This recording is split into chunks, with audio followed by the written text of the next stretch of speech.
Hi friends, సామాన్యంగా కంటికి కనిపించని అతి సూక్ష్మమైన పదార్థాల్ని చూడటానికి ఉపయోగపడే సాధనమే మైక్రోస్కోప్. దీనికి 400 సంవత్సరాల చరిత్ర ఉంది. అన్ని రకాలైన సూక్ష్మదర్శినుల్ని కటకాలను ఉపయోగించి తయారు చేస్తారు. ఈ కటకాలు సామాన్య కాంతిని తమ గుండా ప్రసరింపజేయగలిగే వాహకంగా పనిచేస్తాయి. అందువల్ల దీన్ని కాంతి సూక్ష్మదర్శిని లైట్ మైక్రోస్కోప్ అని కూడా అంటారు. మైక్రోస్కోప్ గురించి మనలో చాలా మందికి తెలుసు. సూక్ష్మాతి సూక్ష్మమైన వాటిని కూడా స్పష్టంగా మనకు చూపిస్తుంది. సాధారణంగా చూస్తే అక్కడ మనకి ఏమీ కనిపించదు. అక్కడ మైక్రోస్కోప్ పెట్టి చూస్తే మాత్రం చాలా స్పష్టంగా కనిపిస్తుంది. పెరుగు తయారవడానికి బ్యాక్టీరియానే కారణం. మైక్రోస్కోప్తో పెరుగులో ఉండే సూక్ష్మమైన బ్యాక్టీరియా కూడా స్పష్టంగా చూడొచ్చు. ఎప్పుడో ఒకప్పుడు ఇంజెక్షన్ తీసుకునే ఉంటారు.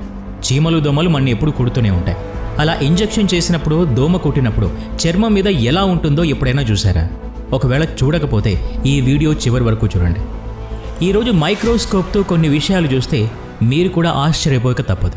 మరి ఇంకెందుకు ఆలస్యం, let's start our today's episode. Number 1, ball pen. Pen మనందరి జీవితంలో ఒక భాగం. అనేక సందర్భాల్లో బాల్ పెన్ వినియోగిస్తూనే ఉంటాం. ఎప్పుడైనా ఆ బాల్ పెన్ ఎలా పనిచేస్తుందో గమనించారా? మైక్రోస్కోప్తో బాల్ పెన్ని జూమ్ చేసి చూస్తే దాని ముళ్ళు భాగంలో ఒక బాల్ లాంటి పదార్థం ఉంటుంది. అది ఒక గోళీలాగా కనిపిస్తుంది. రాసేటప్పుడు పెన్తో పాటు ఆ గోళీ కూడా తిరుగుతూ ఉంటుంది. కానీ అది తిరగటం మన కళ్ళకి కనిపించదు. కాగితం మీద పెన్తో రాసినప్పుడు ఈ బాల్ కారణంగానే ఇంక్ బయటకు వస్తుంది. మనకి కంటిన్యూ లైన్ లాగా కనిపిస్తుంది. అందుకే దీన్ని బాల్ పెన్ అని పిలుస్తారు. ఇంత పెద్ద పెన్లో ఇంత చిన్న బాల్ ఎలా పనిచేస్తుందో చూశాక. Number 2, corona virus and mask. గత 2-3 సంవత్సరాలుగా కరోనా వైరస్ మానవ సమాజాన్ని ఎంతలా అతలాకుతలం చేసిందో మనందరికీ ప్రత్యక్ష అనుభవమే. అందుకే ఇప్పటికీ చాలామంది మాస్క్ పెట్టుకొని తిరుగుతూ ఉన్నారు. అంతగా మనం కరోనాకి భయపడుతున్నాం. కరోనాకి సంబంధించిన వైరస్ని చూసేందుకు ఒక మాస్క్ని మైక్రోస్కోప్లో పెట్టి చూశారు. ఆ వైరస్ ఇలా కనిపించింది.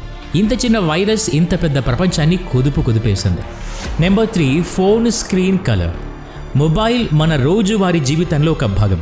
అయితే మొబైల్ డిస్ప్లే ఎలా పనిచేస్తుందో ఎప్పుడైనా తెలుసుకున్నారా? మొబైల్ స్క్రీన్ మీద హైటెక్ మైక్రోస్కోప్ పెట్టి చూడటం జరిగింది. జూమ్ చేసే కొద్దీ ఆ చిత్రం ఇలా కనిపించింది. క్రోమ్ బ్రౌజర్ ఎలా కనిపిస్తుందో చూడండి. ఎంతెంత జూమ్ చేస్తే అంతగా చిన్న చిన్న భాగాలుగా ముక్కలైపోయి కనిపించింది.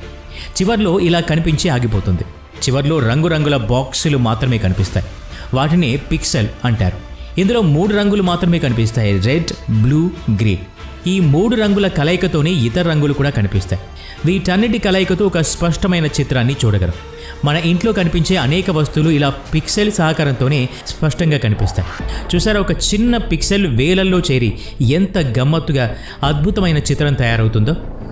Number 4, human skin.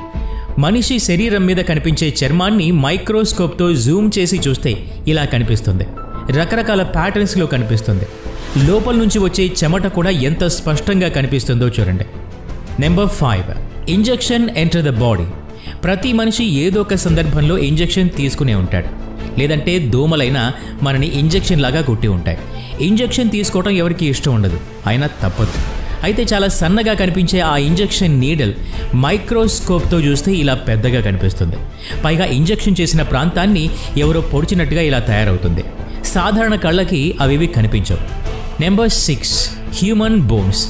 మనిషి శరీరంలో చాలా దృఢమైన భాగం ఏంటి అంటే ఎముకలు అని సమాధానం చెప్పాల్సి ఉంటుంది. మైక్రోస్కోప్లో ఎముకల్ని చూస్తే ఇలా జాలిజాలిగా కనిపిస్తాయి. అలాని బలహీనంగా ఉండవు. అన్నిటికంటే ఎముకలే అతి దృఢమైనవి. ఎంత బరువునైనా మోయడానికి సహకరిస్తాయి. Number 7, velcro tape.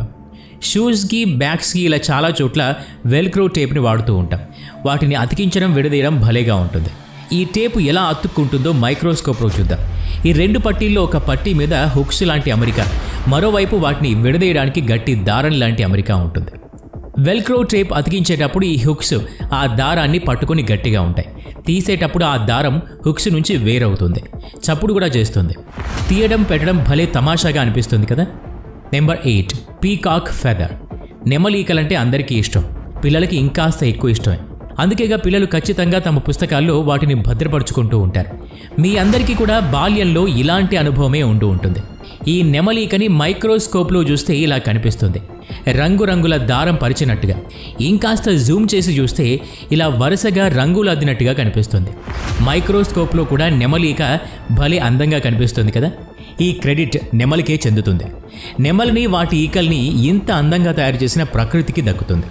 ఈ వీడియో చూడగానే మీ బాల్యం గుర్తుకొస్తే ఒక లైక్ చేయడం మర్చిపోకండి. Number 9 sand. ఇసుకని అరచేతిలో పట్టుకొని చూస్తే చాలా చిన్న చిన్న అణువులుగా కనిపిస్తాయి. వాటిని మైక్రోస్కోప్లో చూస్తే ఇదిగో ఇలా పెద్ద పెద్ద రాళ్లలాగా కనిపిస్తాయి. వాటిలో అనేక రంగులు కూడా కనిపిస్తాయి, చాలా అందంగానూ ఉంటాయి. Number 10 finger print. చదువుకున్న విద్యావంతులైనా చదువుకోని నిరక్షరాస్యులైనా చాలా చోట్ల వేలి ముద్ర వేయక తప్పదు. చివరికి మొబైల్ ఫోన్ స్క్రీన్ లాక్ తీయాలన్నా కూడా ఫింగర్ ప్రింట్ వేయాల్సిందే. అంత మహత్యం ఉంది మన వేలి ముద్రలో. ఇంతకీ అందులో ఏముంటాయని? మైక్రోస్కోప్లో చూస్తే వేలి మీద గీతలు ఇలా కనిపించాయి. వాటి గీతల మధ్య నుండి చెమట చుక్కలు రావడం కూడా చాలా స్పష్టంగా కనిపించింది.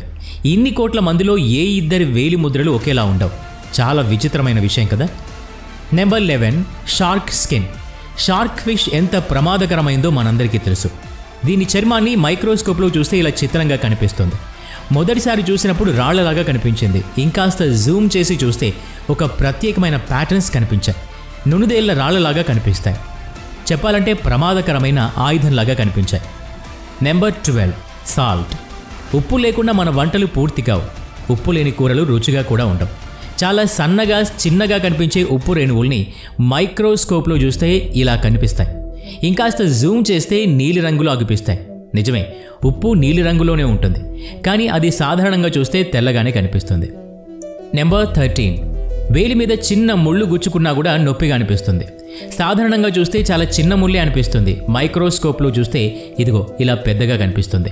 చర్మం పైన లేయర్ తీసి ముళ్ళును తీసేసినా కూడా చర్మం మీద అంతగా నొప్పి కలగదు. Number 14 curd. భోజనం చేసిన ప్రతిసారి పెరుగుతో చివరి ముద్ద తింటేనే భోజనం పూర్తయిన తృప్తి కలుగుతుంది చాలామందికి. ఇంత కమ్మని రుచికరమైన పెరుగు తయారు కావాలంటే బ్యాక్టీరియా అందులో చేరాల్సిందే. బ్యాక్టీరియాతోనే పెరుగు తయారవుతుంది. పెరుగులో ఉండే బ్యాక్టీరియా ఎలా ఉంటుందో ఈ మైక్రోస్కోప్ సాయంతో చూడండి. ఇదిగో ఇలా అతి సూక్ష్మంగా కనిపిస్తాయి. అవి కదులుతూ ఉంటాయి. అలాగని బ్యాక్టీరియాతో నిండిన పెరుగు మనిషికి ఎలాంటి హాని చేయకపోగా మంచి పోషకాలని కూడా అందిస్తుంది. ఇలాంటి కమ్మని పెరుగు అంటే మీలో ఎంతమందికి ఇష్టమో కామెంట్ రూపంలో తెలియచేయండి. ఈ వీడియో నచ్చితే లైక్ చేయండి, షేర్ చేయండి. ఇలాంటి మరిన్ని వీడియోస్ కోసం ఈ ఛానల్కి సబ్స్క్రైబ్ చేసుకొని బెల్ ఐకాన్ మీద క్లిక్ చేయండి. నెక్స్ట్ వీడియోలో మళ్ళీ కలుద్దాం. Thanks for watching.